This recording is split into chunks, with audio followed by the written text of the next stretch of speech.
Hello and welcome to this week's Stock Talk episode. I am Lisa J. Stocks, and this week we're going to be talking about some ETFs related to the AI infrastructure and everything that has been evolving related to AI. And so if you guys see me looking around or if I have to get up for a second, it's because there is a wasp or something in the studio with me that I've been trying to get rid of for like a half an hour. And of course, I don't see it now, but he might pop up again. But yes, we're going to be taking a look at ETFs today, just a few. And you guys feel free to drop any in the chat that you would like to take a look at in future live streams.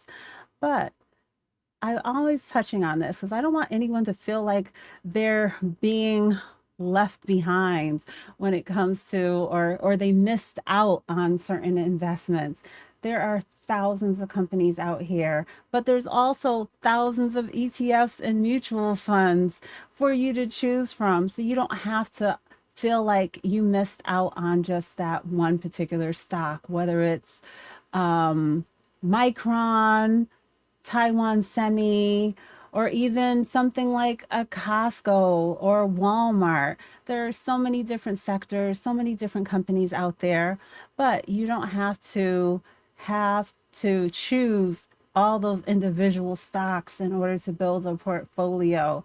ETFs and mutual funds, depending on what type of account you're going to be holding them in, can be a great way to diversify your portfolio and not have those worries of how you have to keep up with individual stocks. Once you have funds in your portfolio, they're going to rebalance for you and have you on track to have the exposure to the best companies in that particular sector or indice, whatever it is that you're incorporating into your portfolio. So thank you guys for tuning in. Thank you guys for those of you who have been chatting already, even before the live started, like Daryl. Now, with these ETFs, so I have an image here that's just showing you the amount of, and this is just in the US, the amount of ETFs, an estimated of about 4,500 different ETFs to choose from. And then that number is even larger when it comes to mutual funds, between 6,800 to 8,000 different mutual funds that you can choose from. So thousands of ways that you can bring simplicity to your portfolio by investing into a fund as opposed to choosing those individual stocks. And thank you for that note, Vincent. I hope you had a nice 4th of July also. So I see that Daryl is sharing that VUG and SMH are two funds that he's focused on for his health savings account. Good choice, good choice. Yes, happy 4th of July, everyone. Hopefully you're able to tune in and enjoy today's live stream and you got all of your fireworks and cookouts in over Friday and Saturday. And shout out to Vincent also for being one of my long-term channel members of 18 months. I appreciate everything that you do in order to help to support this channel. Now, okay, so plenty of funds to choose from. And you would be surprised if you did an audit of your funds to know how much exposure you have to certain companies like the NVIDIA, Microsoft, Google, all of those different companies. I happen to hold the three that I just mentioned as individual stocks, but if I was to go through the funds, I would really be probably surprised at how much additional exposure that I have to them. And I was touching this on in last week's live stream when I was mentioning a video by Dapper Dividends where he doesn't hold any of the Mag 7 companies, I think, besides Microsoft. But throughout his portfolios, he still has 100K exposure because they are so heavily weighted into the funds that he has throughout his portfolio, probably along with his wife and, his retirement accounts across the board. So Don't feel like you're missing out on anything. Most likely, in some way, shape, or form, you're having, even if it's just a small bit, you're having exposure to the top names when it comes to your portfolio. Now, some things that we're going to touch on and the funds that we're going to be taking a look at today are very niche, sector specific, most like I was touching on already, related to AI and the changes that we're seeing as far as the AI infrastructure, memory, those type of things. So these are some points that we'll be touching on as we go through and take a look at each of these funds. Now, inception date. And why is this important? Why do I want to highlight this? Because when it's a more established fund, when it's a more, it's been around, we can go back and we can see 10, 20, 30 years of history as far as an indice, or even if it is just a fund like a VOO or VTI, we can go back and see what has, how it's performed through different time frames, through war, through changes in administration, through all the things that go on. Because some of those funds, without the history, you can't tell if it's just having an explosive gain as it's, newer to hitting the market, and then things pull back and the performance is not as strong.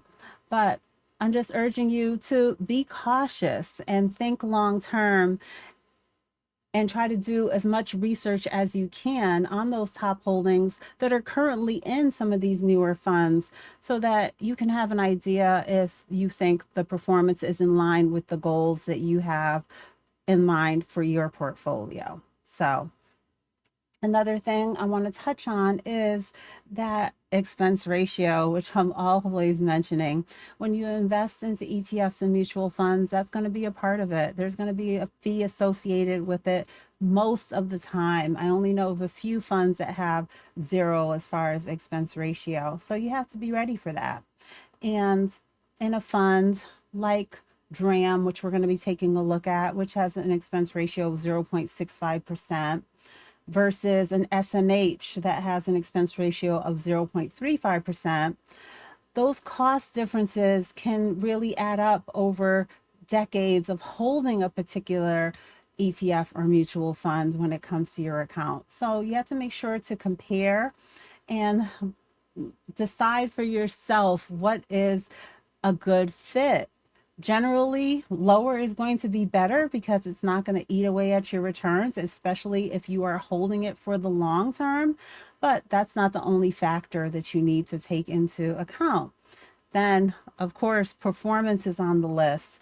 Don't chase short-term returns. We have to think long-term. And if things are not on track, or you find out in time that the performance is not in line with your goals, you have to keep an eye on things, especially if it is a newer fund, because potentially you may want to cut it from your portfolio, or decide, is it worth holding with this high expense ratio through these times of lower performance than what you thought you were signing on for.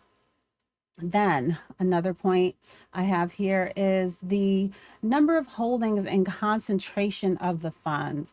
DRAM, for example, we're going to be taking a look at that one. It has 21 different holdings, while Grid, another ETF, has 120.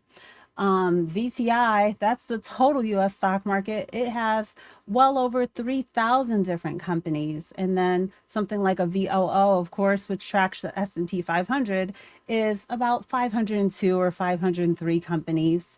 So when you have to deal with that concentration, it's going to move faster. It's going to be a bit riskier because it's just a few companies. You're still getting that diversification. You're not betting all on one, but a few companies, like I said, it's going to move faster. You're going to have a higher risk. It's not going to be as smooth as a ETF or fund that gives you much more companies for the movement of the prices, the effects on those companies to impact your portfolio.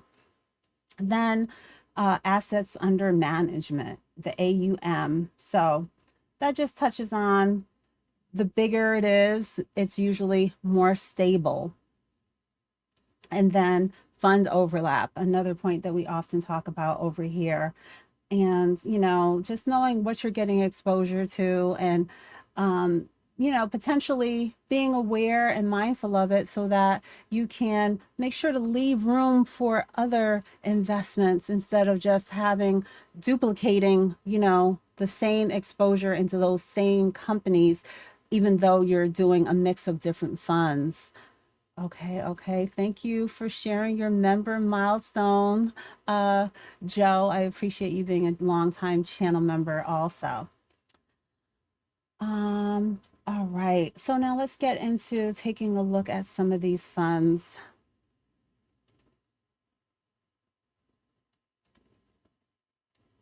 All right, so DRAM, this is the first one we'll take a look at. And we can briefly take a look at the different things that I was just touching on in those points that we were looking at. So inception date, April 2nd of 2026. So very new. This one has an expense ratio of 0.65%. We can take a look at the performance when we take a closer look at the chart and the number of holdings, 21 different companies here. So very concentrated. And then those are the only points we'll take a look at for now. Let's go back and take a look at all of the companies that we're going to be, or all of the ETFs that we're going to be looking at today. All right. So, and guys, make sure to drop in the comments if there's any ETFs that you'd like to take a look at in future live streams. But I know that AI is a hot topic. Some of these funds are some that you may hold or may have interest in getting an idea about. So this is why I decided to choose them for today's live stream. BAI is one you'd like to hear about. Okay. All right. So I'm just going to be running through a little bit of what I prepared to share today. So yes, these are some newer ETFs. Well, not all of them are newer, but a few of them definitely are, like DRAM that we took a look at. That's just been around from April. You'll see here that some of these definitely don't have barely any no year to date, 1 year. It has no long-term history to look back on. And so I think it's important that we take these things into account and not just want to jump in and add things into our portfolio and not be fully aware of, you know, what the long-term effects could be as far as how it's going to impact your portfolio.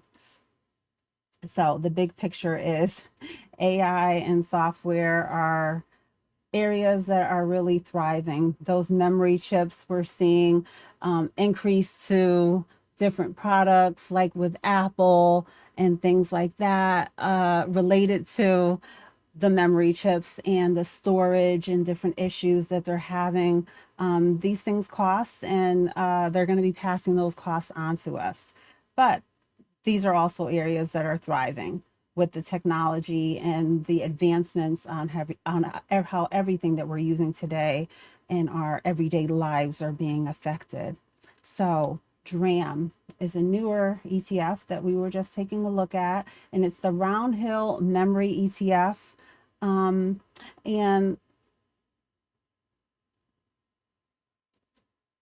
let's take a look. Let me see. I should have put these on the regular chart so we can look at them independently.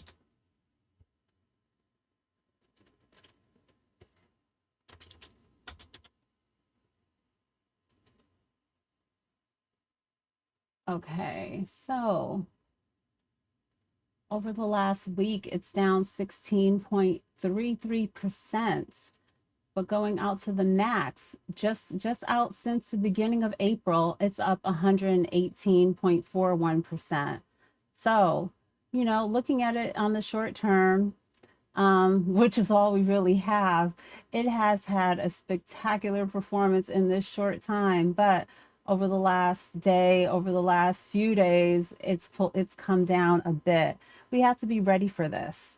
And know that you're going to get higher risk but higher rewards when it comes to these investments. Those higher expense ratios, you have to, like I said, be putting in the work to have an understanding of it so that you decide for yourself if you're going to be holding this for the long term, which I usually do when it comes to my investments, not trades. So if you have a clear distinction of that and a plan when it comes to how you're going to build it up. And, depending on how much you're holding in your portfolio, that could change how your long-term vision of how this is growing in your portfolio impacts that. So just going back to my chart that I made most recently on, those expenses. I had DRAM here as an example. So that expense ratio is about $65 a year, 600 on a $10,000 investment, and 650 on 100,000. So got to think long term on how long you're going to be holding, how much you have invested to make sure things like this are worthwhile. But yes, definitely such a huge return after, in a short time of its inception date of 118% is very impressive. But you have to make sure you're getting in and out in the time frame that works for you. So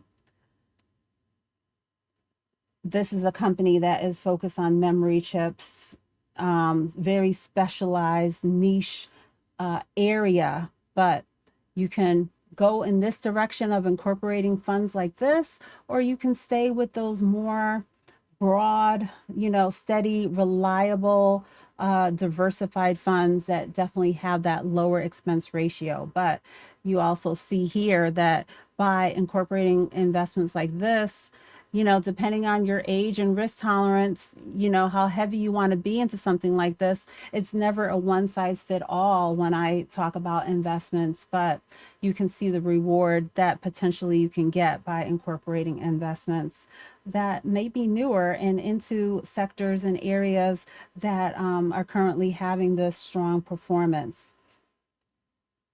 So a very concentrated fund, like I said, with just 20 or 21 different holdings. And let's go back to take a look at a few of them. So SK Hynix, Samsung, Micron, and then probably a lot of other things that you're not as familiar with, but an area that is really thriving right now. That's going to be in our, top scale electronics, our iPads and things like that, our kids' gaming systems. Um, so next up, let's take a look at grid. And this is First Trust NASDAQ Clean Energy ETF. And so another one, let's click into it so we can see some of those details that I wanted to point out. Now, this one has been around a while, since back in 2009. It has expense ratio of 0.56%. But energy is an important area when it comes to AI data centers.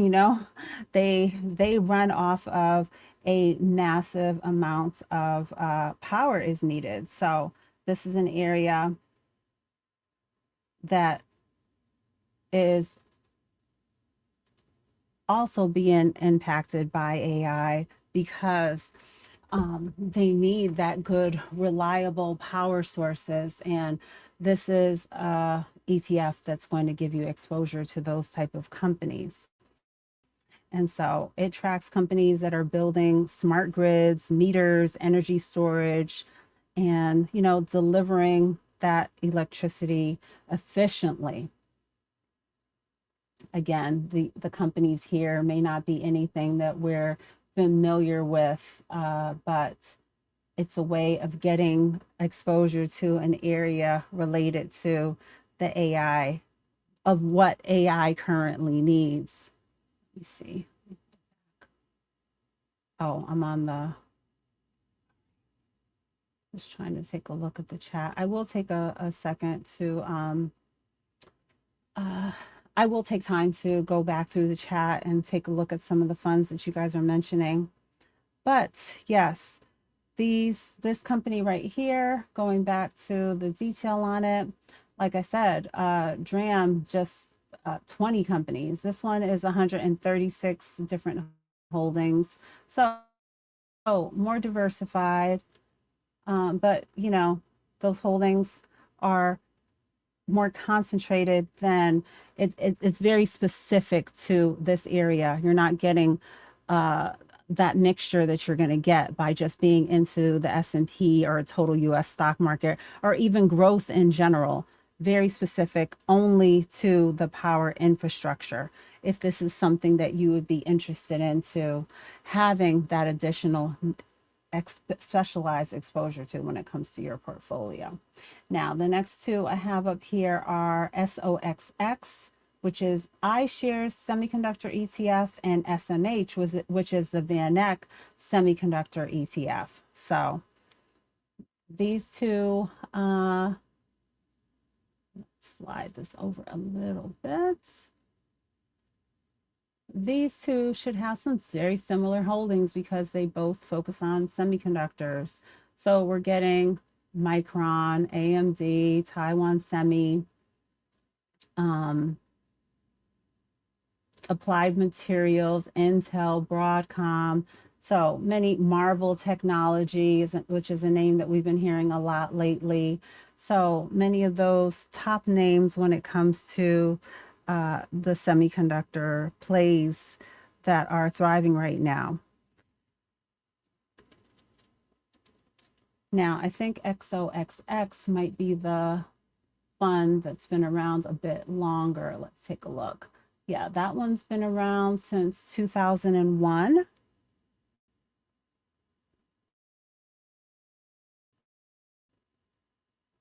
With an expense ratio of 0.34%. And then we have SMH. So that's 2001. So now we have SMH, which has been around since 2011 with an expense ratio very close, 0.35%. And 26 holdings. So very similar as far as the holdings, and both have a pretty established track record for us to reflect back on as far as the performance. Also pretty close in dividend yield. Not that these are any investments that I focus on for dividends, but we have XOXX at 0.26 and then SMH at 0.19%. So these are foundational AI hardware plays. So this is a way that you can get exposure. I happen to have gone with SMH, and I've been slowly building up, and that's over in one of my long-term portfolios over at Fidelity. So Joe, are you sharing that you also hold SMH in your portfolio?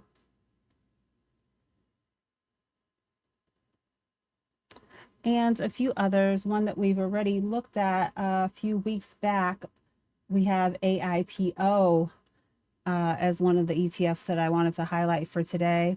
And this is another one that's very new. Now, this one just came out July 24th of 2025, so not even a year yet. It has 84 different holdings, an expense ratio of 0.69%.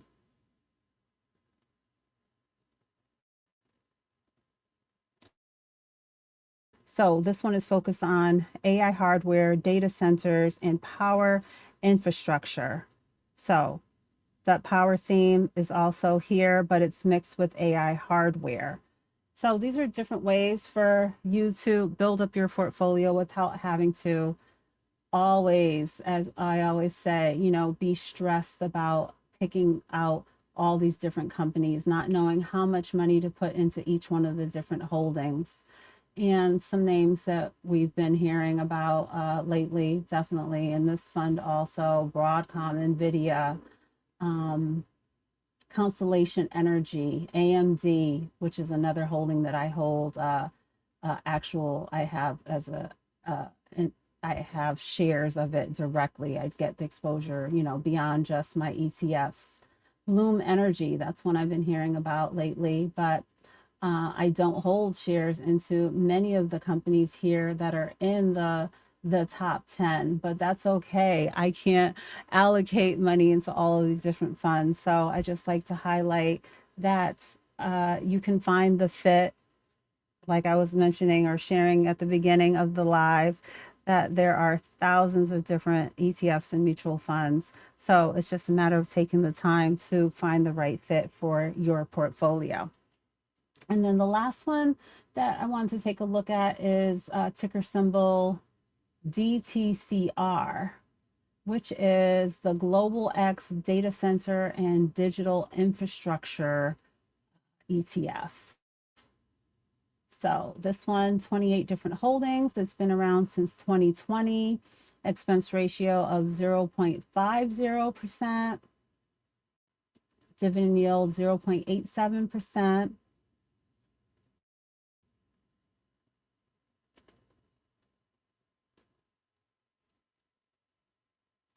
And this one also gives another, gives exposure to another trending area: data centers, cell towers, and digital infrastructure, including REITs, which are real estate investment trusts. So this is a play that will give you exposure to physical data centers, the construction of them driven by AI.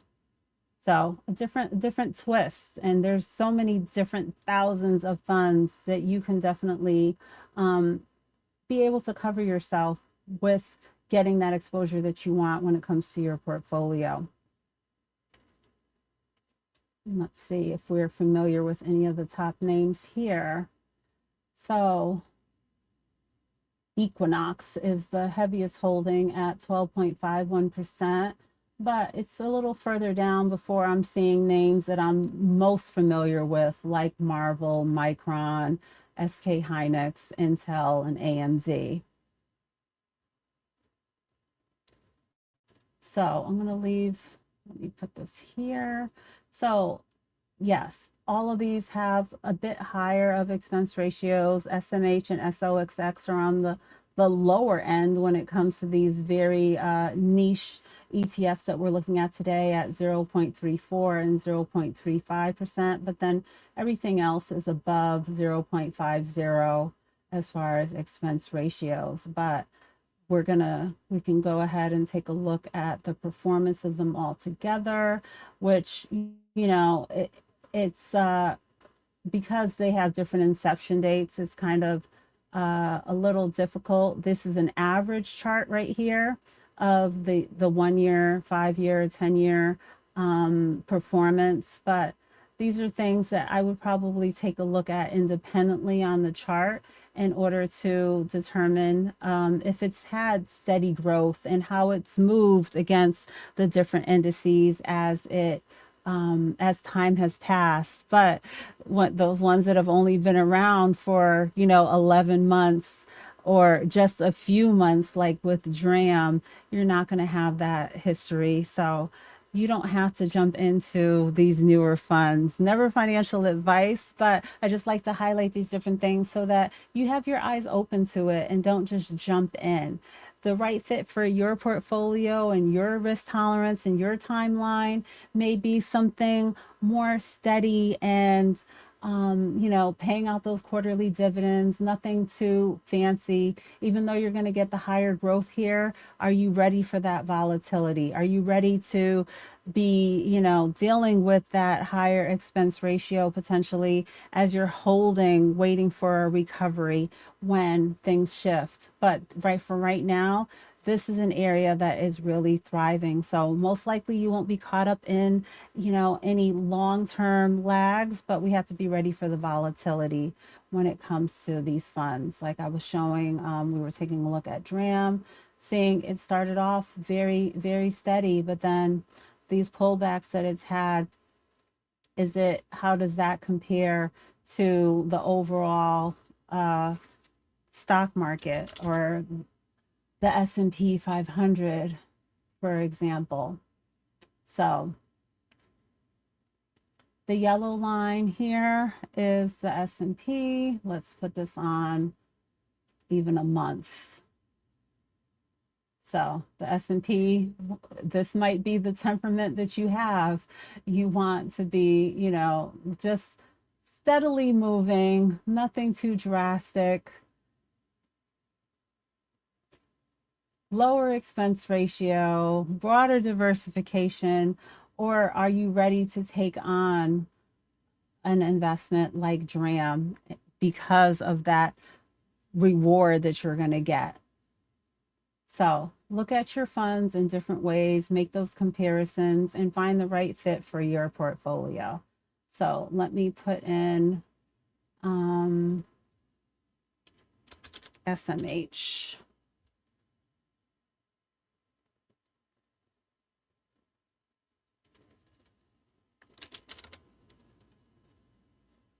So I have both VOO and FXAIX in my portfolio, which give me exposure to the S&P 500.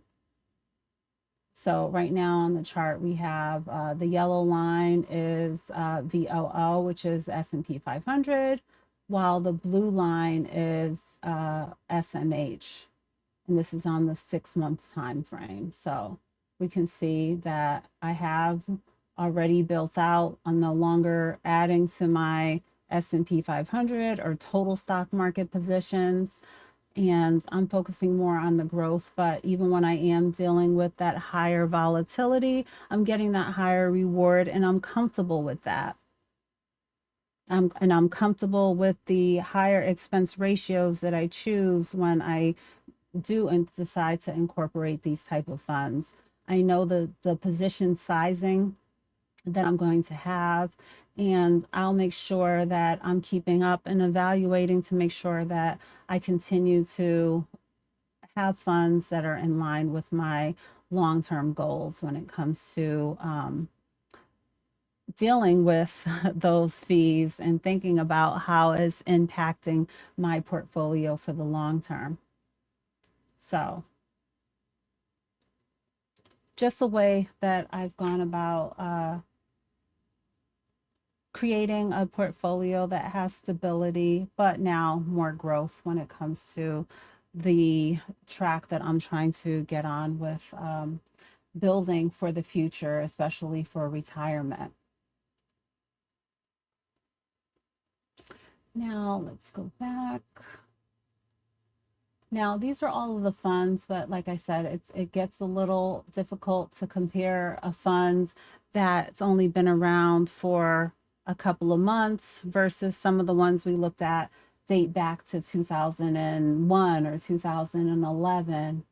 But of all the funds, and these are different areas of AI, whether it's, you know, semiconductors or infrastructure, memory chips, different areas, but DRAM has really been a standout with 118% performance in a short time frame.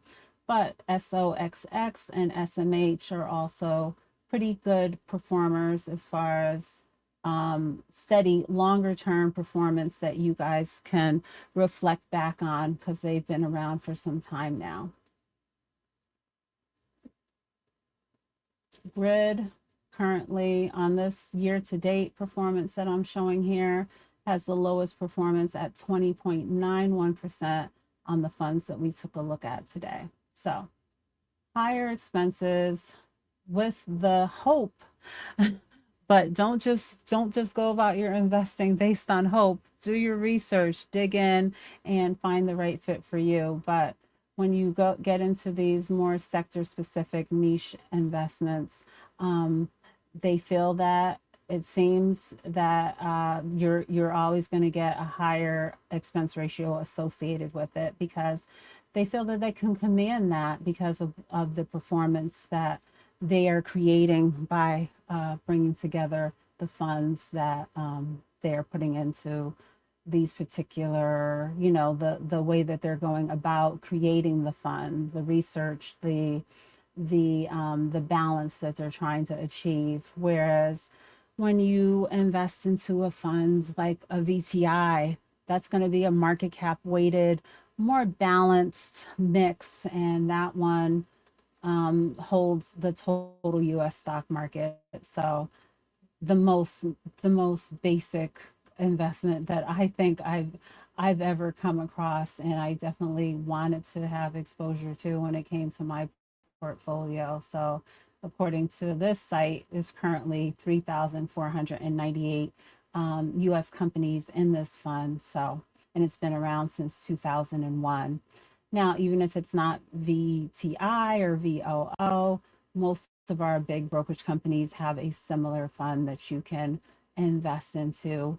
And then we see the expense ratios here much more lower than those sector specific niche AI plays that we were just taking a look at. 0.03% for a VCI. We have Vanguard's Information Tech ETF at 0.09. And another example I put here is FTech, which is a Fidelity Technology ETF, and that one is at 0.08%. So a way of getting exposure to just the basic, mostly Mag 7 popular names, but then FTech and VGT more tech specific. Now I know Daryl was mentioning VUG, so very similar, but you know, it's going to give us that growth twist instead of just technology. Those companies are on track for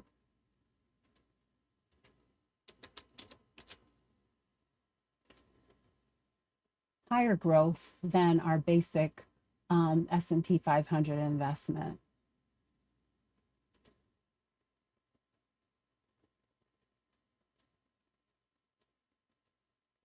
Surprisingly, VCI, this is only on the 1 year, but VCI is actually beating VUG as far as performance, just slightly, about 19 versus 23%.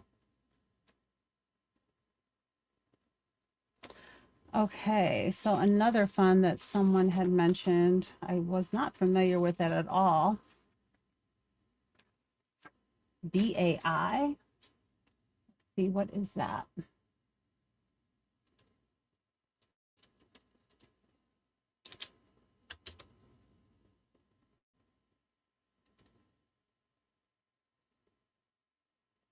Okay, so that is an iShares AI Innovation and Tech Active ETF. Okay.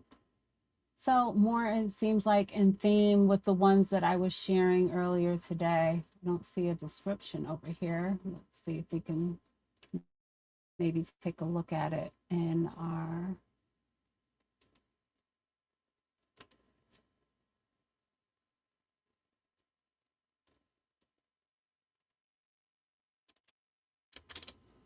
All right, I'm going to be taking a look at the chat. So guys, let me know if you have any questions, comments on what I shared today. What are your thoughts? Are you more just sticking to your broad, diversified ETFs like a VOO or a QQQM? Or are you ready to put money into some of the more AI focused ETFs like we've been looking at today?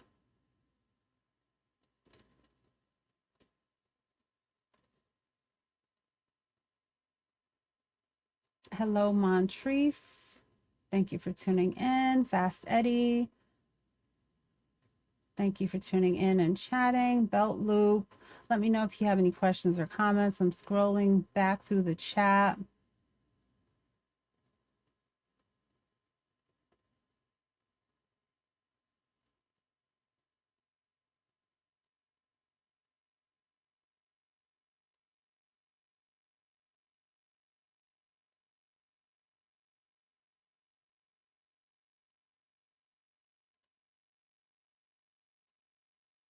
All right, I'm not seeing any questions, but we'll take a look at some more of the details.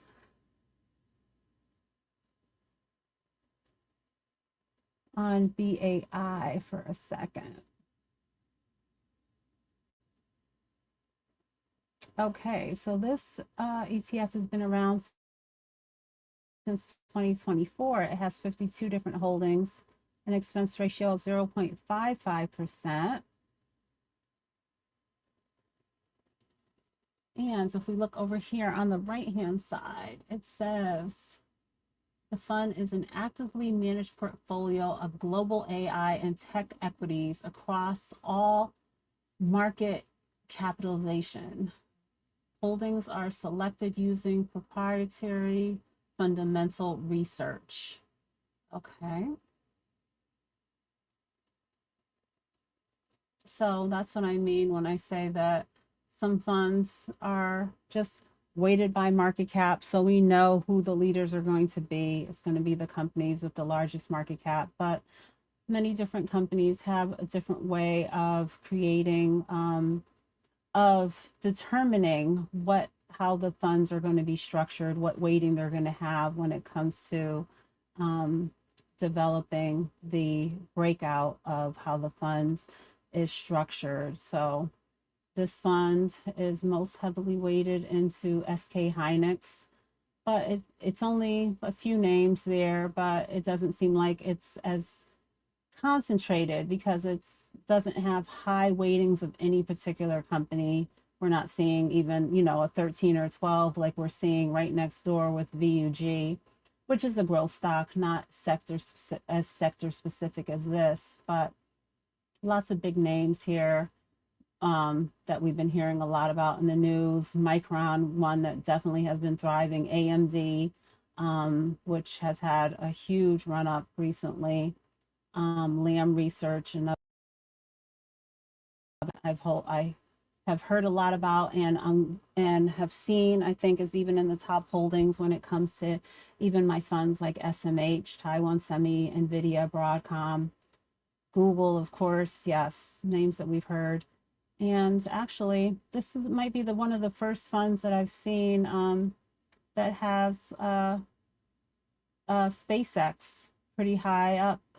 It's in the 11th position when it comes to investing into this fund. So SpaceX is not one that I've incorporated in the IPO or, have been in a rush to get into my portfolio, but I believe it is so far in my ETF VTI.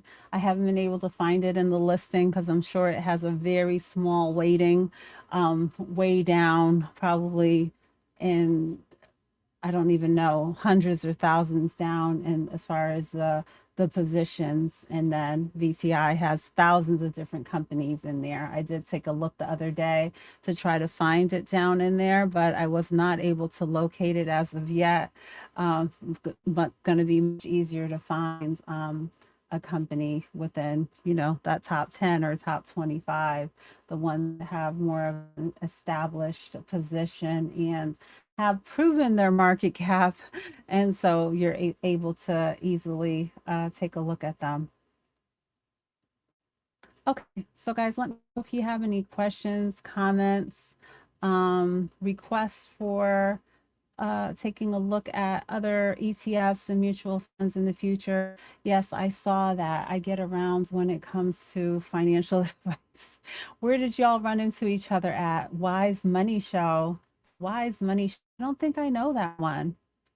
Okay. I ran into Daryl yesterday morning over at Budgeting Just because I didn't realize that you were interested in a channel subscriber at least over there. But yes, we are people that like to keep our knowledge up and feed our soul with something that's going to help us to be on track for um, building up our financial knowledge and encourage us to be on track with our budgeting. Definitely. Joe just says definitely. I'm not sure what I was saying at that time. I'm in good company. Okay, okay. Hello, Marina. I'm not sure if I'm pronouncing your name correctly, but thank you for tuning in. I'm a personal finance nerd. Me too. I'm a nerd and a weirdo. But yes, I truly, someone asked me this weekend, like, who is my demographic or who do I want to reach?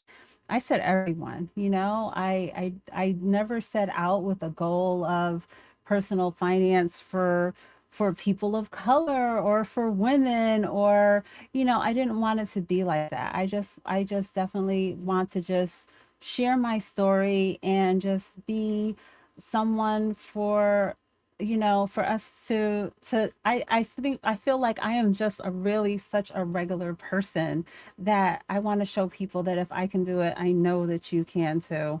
And it's not hard, it's not complicated. You don't stress about perfection. Just get started. And and you might make a mistake along the way, and that's okay too.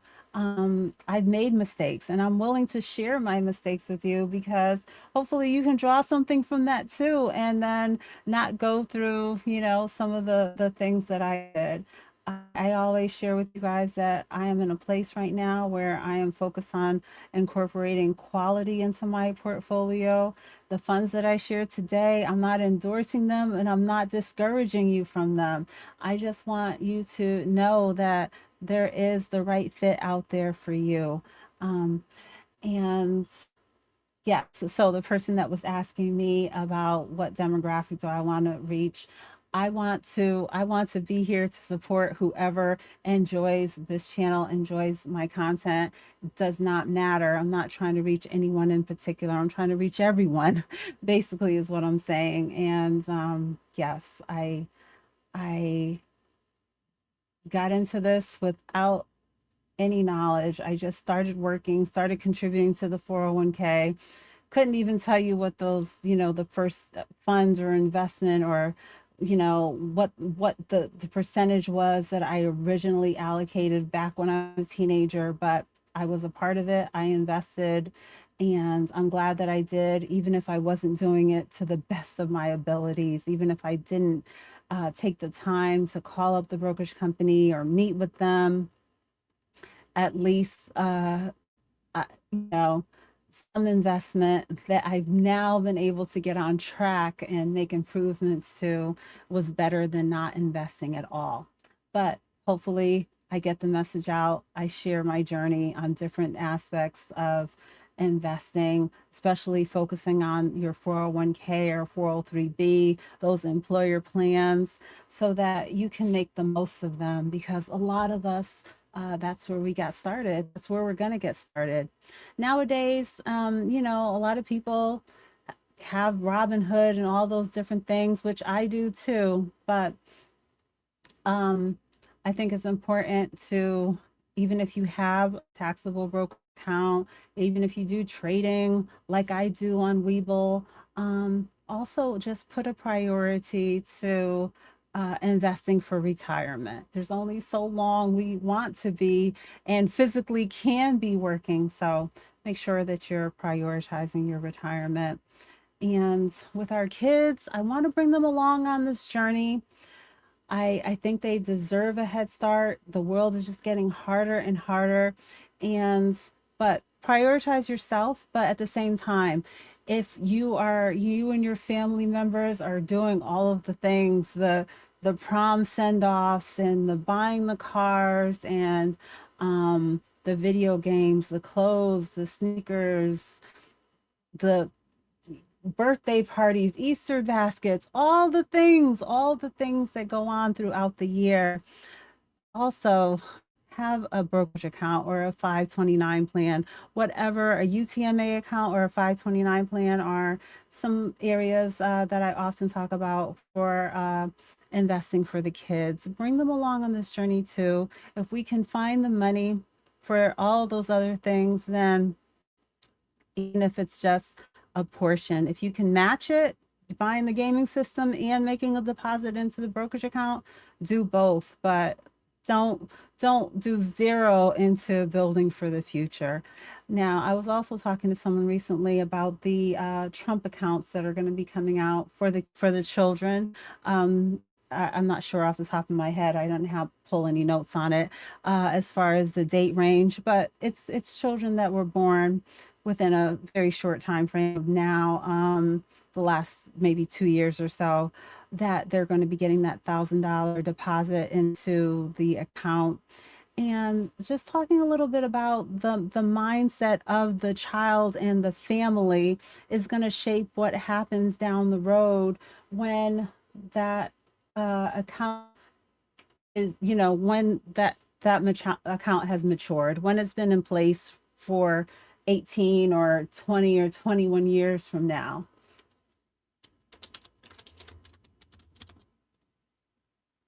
What is going to happen when in the future? I'm interested to see what happens with the money. So they're going to be starting off with $1,000. Let me share this with you guys. Guys, I'm always encouraging you to use the investment calculator in order to find out where you're at and set goals for yourself on how to continue building for the future. So those Trump accounts, that $1,000 for a small child, let's use 18 years as our first amount to take a look at.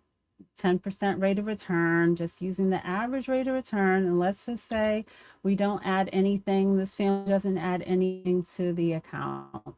So on its own, it can grow to $5,500 in the future. If the family is able to add $25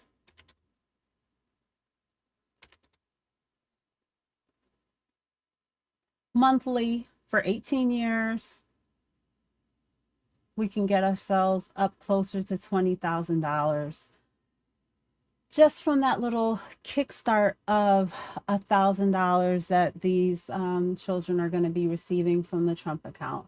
Now, if your family member is outside of the age range that they're going to be receiving this, which, most of us are, just take the investment calculator and come up with your own plan. It might not be, you might have, a smaller child in your family, 4 or 5 years old. But you can create this same type of plan that Trump is going to be giving this first initial deposit for these families, but we can do it on our own. And this is the type of thing that can be a stepping stone for the future that many of us didn't have. So take the time, whether it's your own accounts or just putting together a small amount that you can do for your kids. Like I said, everything is very expensive nowadays, whether it's, the clothing, the gaming systems, the games themselves, everything is going up. So if we can find the money, hopefully we're not putting ourselves into debt in order to do those things. But if we're able to figure out the way to pay for those things, incorporate better choices that can really benefit the child and make a easier life for them in the future. So hello, Andy, thank you for tuning in and chatting. Hello, Rod. What do you think will happen when the money the boomers have and they pass it on to their children when they die? Will they be selling it all and spending it, or will they keep it and let it grow? It's we hear so many times when people win the lottery or inherit money, it's all about what they've learned. It's about that money mindset. And another thing I was thinking about is like, I wanted my daughter to see larger sums of money. I don't want her to all of a sudden, I didn't want her to all of a sudden, God forbid something happened to me, or she did come into a large lump sum of money and I wasn't around to support her or guide her in any way. I don't want it to be so exciting. I don't want her to be like not knowing what to do, you know? I didn't want her to ever be feeling like I have, like it's going to last. I can just run through it. I hope to try to instill in her, and I'm still trying, that when you have some money coming in, that you're always taking a portion of it in order to have that money go back to work for you to create more money, to bring back more money to you. So, for instance, these people that, and it goes different ways. I know someone that shared with me that one of their parents had passed away. The person had several siblings, and out of the siblings, he was the only one that was reaching out to me and reaching out to other people in a community that I'm a part of to make better choices, to invest, to decide, what's going to be going into my trading account. What am I going to invest this portion into?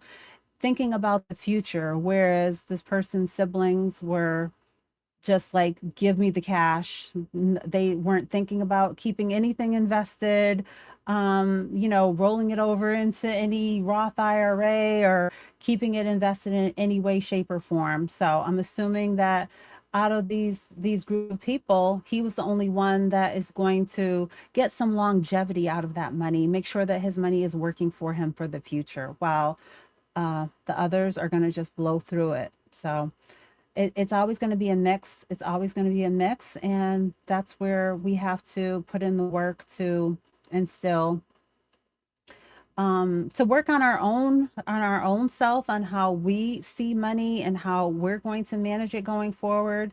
But if you are a parent or grandparent, aunt, uncle, whatever, mentor to younger people, we also have to teach them this type of money mindset and these type of the knowledge and things that we weren't exposed to, these different concepts that we weren't exposed to.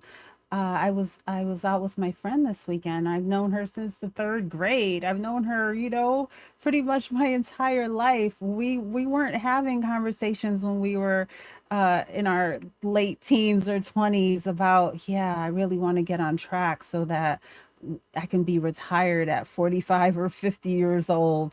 All we knew was what we saw our families, our aunts and uncles, and people around us doing. And so neither one of us probably ever had any example, personal example of you don't have to work until what is the typical retirement age, well into your 60s. So things can go anyway. It's just a matter of what you're exposed to and what you what knowledge you have. And even if your family is totally different, like I was sharing about the one sibling that wants to invest and wants guidance and wants to make sure that he's turning his money into more, while within that same household, his siblings have grown up and gone in a different direction, and they just seem like they're on track to just spend now and not think about the future, not reserving any of that money to make more money.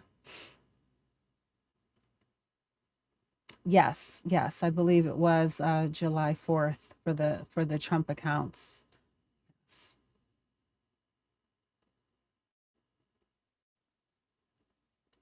All right, Roth IRA. Roth 401k can be tapped, but you don't want to. It's an emergency, break glass. Yes, I think whether it's, I really encourage everyone to try their best to not tap into their retirement accounts for anything, for anything. And I want you to think long term. I've done videos on it. I don't want you to think if I take $10,000 out now, in 2040, don't talk about that as though it was $10,000, because what would that $10,000 have gone on to turn into, as opposed to you bought a car, So, um, You have to think about the bigger picture of taking it out, interrupting the power of compounding today. What was that amount of money going to go on to turn into in the future?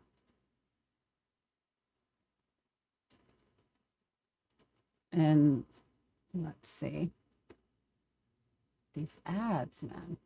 All right, so $10,000, 15 years. After 15 years at a 10% rate of return. So if that $10,000, if you didn't have to take that hardship for whatever reason, take out that money, it could have went on to grow by a nearly $32,000. And this is just with a modest 10% rate of return. So 15 years down the road, don't say, oh yeah, I had to take $10,000 out to fix the whatever, the roof back in whatever year, because you were on track to allow that money to grow so much more significantly. I laugh when I hear people say 401k is a scam. The only problem with the 401k, you can't touch it without penalty till 59 and a half. Well, listen, I don't know why people are saying the 401k is a scam. And I don't, I never had a fear of the stock market. Yes, when I was just investing, when I was a 19-year-old just investing into my 401k, I wasn't really thinking about, oh, I'm into the stock market, but I knew that I'm working now. I'm working full time. Um, this is the way that the world has shifted. It's been a long time now. We should be already adjusted to it. It's been since the 80s that they've really started to transition over to 401k as opposed to pension. They're putting the responsibility on us. And how else are we going to take care of our older selves?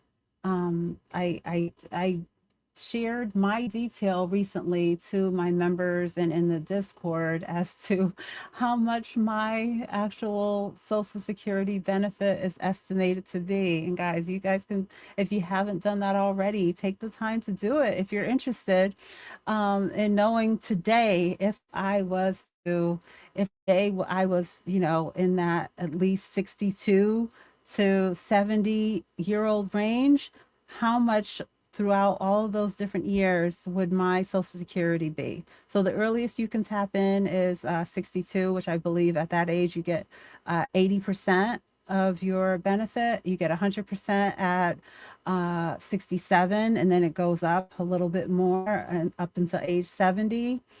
But I was not a high income earner for most of my career. And so I didn't even finish college until I was nearly 30. So I was working, so I was working a substantial amount of years there in roles that did not even require um, a college degree. So I wasn't making a significant amount of money. I was a teenage mom. I'm just a regular person. And so, but it was just interesting to see so far my years of earning, how much my 401k, not my 401k, how much my Social Security is anticipated to be. But they're always putting out these news things talking about it's going to be depleted, it's going to be lowered. So I'm not hugely depending on it, but I was interested to take a look because I'm assuming I'm going to get something. But I know that I want to rely heavily on what I'm able to achieve for myself. So, um, it is what it is. So, guys, be mindful, make plans, make sure to do your best to take care of your older self. And I am definitely not 30 now. If I could go back, I was mad at my condo association, so I borrowed money from my 401k to buy a house. Okay, okay. You bought a lot of properties, so in time, I think you've battled back from wherever you might have put yourself in a deficit with. Financial literacy is such an issue. It definitely is. It definitely is. I have three kids. They each started with 1/3 of my inheritance. Every time I get mad at them, I deduct 1%. My daughter at the point where she owes me money Oh, Eddie, teach, teach. Don't take away all their inheritance.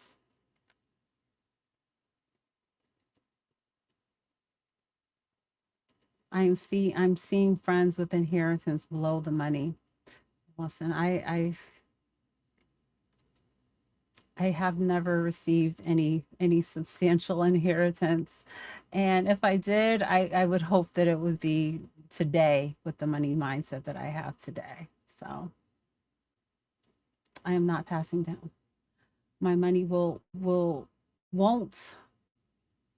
my family won't blow it. I am donating to charity. Okay. All right. So guys, I hope you enjoyed today's live stream. And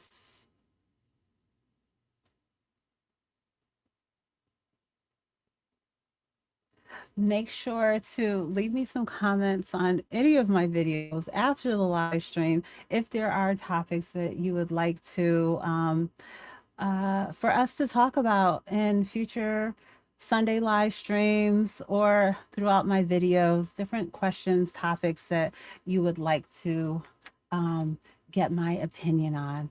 So uh, I'm always here to support, so feel free to leave me comments, questions, insights, and I will get back to you. Let me take a look. So, guys, thank you guys for tuning in. And thank you, Nemo, for being here. I'm going to post a members only live stream for later this week. So I hope that I can find a good time slot that works for people to be there live. But I definitely want to do a mid-year check-in with everyone. I was over 40 when I got an inheritance. So glad I wasn't 20 knowing what I know now. That's exactly what I was saying. Yeah. Yeah, that's why we have to be able to, we never know what could happen. And with certain accounts like the UTMA account, or just seeing your children get started with working, um, in their career, whether it's, maybe not necessarily their career at age 20, but as they start working, just instilling in them that you can have a Roth IRA, you can start to put a little bit away for retirement, or you can have even just a regular brokerage account because your money is going to grow so much more substantially from being invested as opposed to just saving. And we need to just encourage them to have a balance of both because a lot of young people get out into the world and they immediately create that situation of just spending between rent and transportation, the car, the dining out, the vacations, and not allocating anything to saving and investing. So, uh, it's not fun, it's not sexy, but it's a part of what we need in order to have a better future outlook for yourself and for your family. And a lot of people are not prioritizing saving and investing when it comes to their plan. And I know it's gotten so hard over the last few years that, I know a lot of people's uh, uh, budgets busted with the increases to groceries and gas and car insurance, just one thing after another. But thankfully I've been able to have, it's been hard, it's been stretched, but I've been able to keep up with everything. But when you're starting from scratch is when you really have the chance to make a true budget and incorporate saving and investing in the right way. So all we can do is try to pass on the knowledge and give encouragement. Some people out here won't take it because they just seem like they have to go through all of the pain for themselves. But I'm going to keep on trying. I'm going to keep on showing up, and I'm going to keep on sharing my journey. So always feel free to ask any questions, leave comments. If you're not already, subscribe to the channel and you've enjoyed this live stream today, subscribe, check out another video. Always leave me comments. Make sure to like, hype, support the channel in any way that you can. And I appreciate y'all for tuning in. And I will see you next Sunday. And to investments, she make a lot on YouTube. Lisa J Stock, Lisa J Stock, that's the channel. Hey. If you wanna make some money, visit Lisa J Stock. Yeah, you will make a lot. If you wanna make some money, visit Lisa J Stock. Okay, she'll make it pop. If you wanna make some money, visit Lisa J Stock. Yeah, you will make a lot. If you wanna make some money, visit Lisa J Stock.